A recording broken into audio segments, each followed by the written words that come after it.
یہ وہ آیت ہے جس کے بارے میں نے کہا تھا کہ آپ کسی بھی پاکستان کے چوک میں یہ آیت اگر تلاوت کر دیں ترجمے کے ساتھ، بھلے آپ اعلی حضرت کا ہی ترجمہ پڑھ دیں، تو آپ کا غائبانہ نماز جنازہ ہمیں پڑھنا پڑ جائے گا.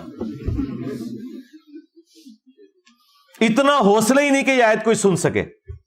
سورۃ الاعراف آیت نمبر 188. اگر نبی علیہ السلام کا یہ سٹیٹس ہے تو بابت شاہ ہی کوئی نہیں. قُلْ لَا أَمْلِكُ لِنَفْسِي نَفْعًا وَلَا ضَرًّا. اے نبی تم فرماؤ میں تو اپنی جان کے لیے بھی کسی بھی نفع اور نقصان کا مالک نہیں ہوں، إِلَّا مَا شَاءَ اللَّهُ، مگر جو اللہ چاہے. اب اس کو اسی آیت میں پھر کھولا گیا کہ اس سے مراد کیا ہے نفع نقصان کا مالک نہیں ہوں. وَلَوْ كُنْتُ أَعْلَمُ الْغَيْبَ، اگر میں خود سے غائب جان لیتا، مجھے پتا چل جاتا کہ مستقبل میں کیا ہونے والا ہے، لَسْتَكْثَرْتُ مِنَ الْخَيْرِ، تو میں خیر کثیر جمع کر لیتا. وَمَا مَسَّنِيَ السُّوءُ، اور مجھے کبھی کوئی برائی نہ پہنچتی، کوئی تکلیف نہ پہنچتی. میں پہلے ہی اس کے لیے کوئی معاملات کو سیٹل کر لیتا ہے. نبی علیہ السلام کو اگر پہلے یہ پتا چل جاتا کہ ایگزیکٹلی کیا ہونا ہے.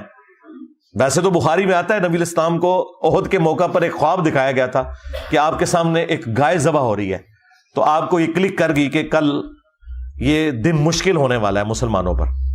لیکن ایگزیکٹلی کیا ہوگا کہ وہ 50 تیر انداز میں سے 35 جو ہے وہ درہ چھوڑ دیں گے. حالانکہ بخاری میں الفاظ تھے، نبی علیہ السلام نے کہا کہ تم دیکھو کہ ہماری لاشوں کو چیل کوے بھی اٹھا رہے ہیں نا، تب بھی تم نے یہ درہ نہیں چھوڑنا. اس سے زیادہ اور کیسے سمجھایا جاتا، لیکن ہو گیا وہ.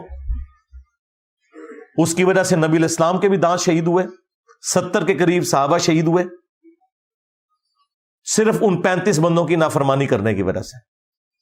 اس پہ میں جملہ بولتا ہوں کہ اگر نبی دنیا میں موجود ہوں اور نبی کے ماننے والے نبی کی نافرمانی کریں تو اس کا رزلٹ یہ نکلتا ہے کہ باقی مسلمان بھی تکلیف کاٹتے ہیں، خود نبی بھی تکلیف کاٹتے ہیں. آج تو نبی دنیا میں موجود نہیں ہے. آج اگر ہم اللہ اور اس کے رسول کی نافرمانیاں کریں گے تو ہمیں یہ کون سا تکبر ہے کہ نبی علیہ السلام کی دعاؤں کا حصہ ہمیں مل جائے گا. جب نبی دنیا میں موجود تھے اور چند لوگوں نے نبی علیہ السلام کی نافرمانی کی، اس کی پاداش میں اللہ تعالیٰ نے نبی علیہ السلام کے بھی دانت شہید ہوئے، 70 صحابہ بھی شہید ہو گئے. اگر لحاظ ہونا چاہیے تھا وہاں ہوتا نا. یہ اللہ تعالیٰ نے ایگزامپل سیٹ کی کہ یہ نعرے مارنے چھوڑ دو، جو کچھ بھی ہے تیرے محبوب کی امت سے نہ. محبوب کی اتباع کرو گے پھر یہ نسبت بھی کام آئے گی. تمہیں تو یہی بتایا گیا نا کہ نبی نے شفاعت کرنی ہے، یقیناً کرنی ہے، یہ تو سب کو پتا ہے.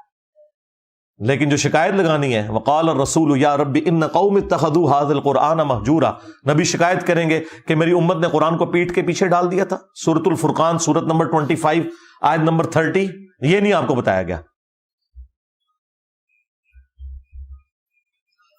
ان انا الا نذیر وبشیر لقوم یؤمنون، میں تو نہیں ہوں مگر ڈر سنانے والا اور خوشخبری دینے والا ان لوگوں کے لیے جو بات ماننا چاہیں، جو ایمان لانا چاہیں.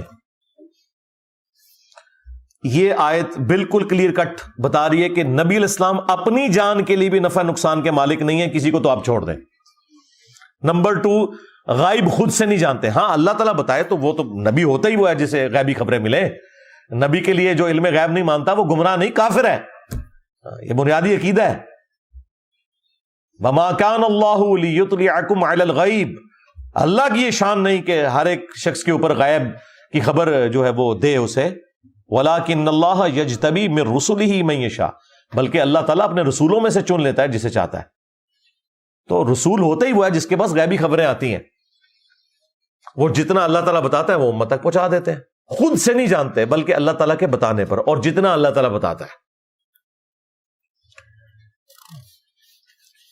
اسی آیت کا ایک ورژن جو ہے وہ سورۃ الانعام میں سورت نمبر 6 میں آیت نمبر 50 ہے، لیکن اس میں کچھ اور الفاظ ہیں. ورنہ یہ آیت بھی کافی تھی، لیکن میں نے وہ اسی لیے ڈالی کہ کچھ الفاظ اس میں مزید ایڈ ہیں. اسی مفہوم کی آیت ہے. قُلْ لَا أَقُولُ لَكُمْ عِنْدِي خَزَائِنُ اللَّهِ، اے نبی تم فرماؤ میں تو یہ نہیں کہتا کہ میرے پاس اللہ کے خزانے ہیں.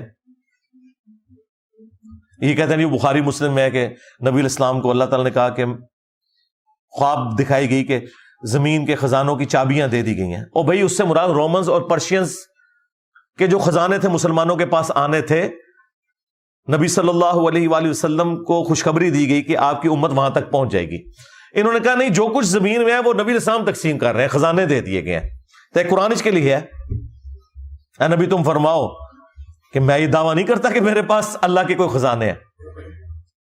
ہاں جب اللہ تعالیٰ نے دیے وہ آپ کی امت تک بھی پہنچے، وہ معاملہ الگ ہے. وہ جی بخاری مسلم میں حدیث ہے کہ اللہ دیتا ہے میں تقسیم کرتا ہوں. آدھی حدیث بھائی پوری حدیث ہے. اللہ تعالیٰ جس کے ساتھ بھلائی کا ارادہ فرماتا ہے اسے دین کی سمجھ بوجھ عطا فرما دیتا ہے.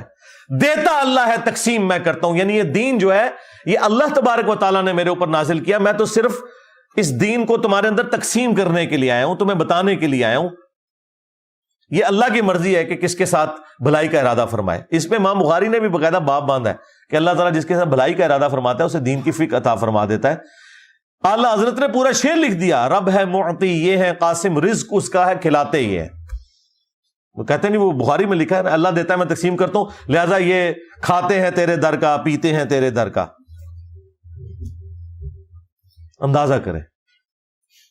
اور اب مجھے بتائیں کوئی یہ کہ سرکار غوث اعظم نظر کرم خدارا میرا خالی کا سا بھر دو، اور نسو ادھروں ہے، نکلو ادھروں، کیونکہ میرا نبی عیسیٰ ہے ہی کوئی نہیں، تیرے بابے تھے شے ہی کوئی نہیں، بلکہ شے ہی کوئی نہیں. ہاں اب یہ دیکھیں، اے نبی تم فرماؤ میں نہیں کہتا میرے پاس کوئی اللہ کے خزانے ہیں، ولا اعلم الغیب، نہ میرا یہ دعویٰ ہے کہ میں خود غیب جان لیتا ہوں. ہاں جو اللہ وہی کرتا ہے وہ تو بالکل علم غیب کا عقیدہ مانتے ہیں. ولا اقول لکم انی ملک، اور نہ میرا یہ دعویٰ ہے کہ میں فرشتہ ہوں، نوری مخلوق. نور ہے، نور ہدایت ہے. جو نبی علیہ السلام کو نور ہدایت نہ مانے وہ گمراہ ہے، لیکن سپیشی آپ کی بشر ہے. وہ سورہ بنی اسرائیل میں ہے کہ اگر زمین پر فرشتے آباد ہوتے تو فرشتوں میں پیغمبر آتا، چونکہ انسان آباد ہے تو انسانوں میں پیغمبر آئے گا. یہاں پہ بھی آ گیا، میں یہ نہیں کہتا میں فرشتہ ہوں، کوئی میں نوری مخلوق ہوں، میں انسان ہوں. ان اتبع الا ما یوحى الی، میں تو خود اسی کی پیروی کرنے والا ہوں جو میری طرف وحی کی جاتی ہے. قل هل يستوي الاعمى والبصير، اے نبی ان سے فرماؤ بھلا بتاؤ کہ اندھا اور آنکھ والا برابر ہو سکتے؟ افلا تتفکرون، تو کیا تم غور نہیں کرتے؟ ہم بھی نہیں یہ کہیں گے کہ اندھو، عقل کے اندھو، قرآن و سنت سے دور بھاگنے والوں، تم اور قرآن و سنت والے کبھی بھی برابر نہیں ہو سکتے. تم اپنے بابوں کے دین کے اوپر ہو، صرف ان بابوں کو مانو جو کتابوں کو مانتے ہیں، کیونکہ عزتیں ان بابوں نے اویل کی تھیں کتابوں کی وجہ سے. چندے بٹورے تھے انہوں نے اللہ اور اس کے رسول کے نام کے اوپر عز و جل و صلی اللہ علیہ وآلہ وسلم. سواریاں انہوں نے سوار کی تھی مکے اور مدینے کے نام کے اوپر، لیکن افسوس پھینکی جا کے بغداد شریف، دیوبند شریف، اجمیر شریف، بریلی شریف کے اندر غداری کی ہے تم لوگوں نے اپنے نبی کے ساتھ. دیکھ لو پھر اللہ تعالیٰ نے کیسا انتقام لیا ہے تم سے، کتنی بڑی بلا تمہارے اوپر چھوڑ دی ہے. میرا نبی عیسیٰ ہے ہی کوئی نہیں، تیرے بابے تھے شے ہی کوئی نہیں.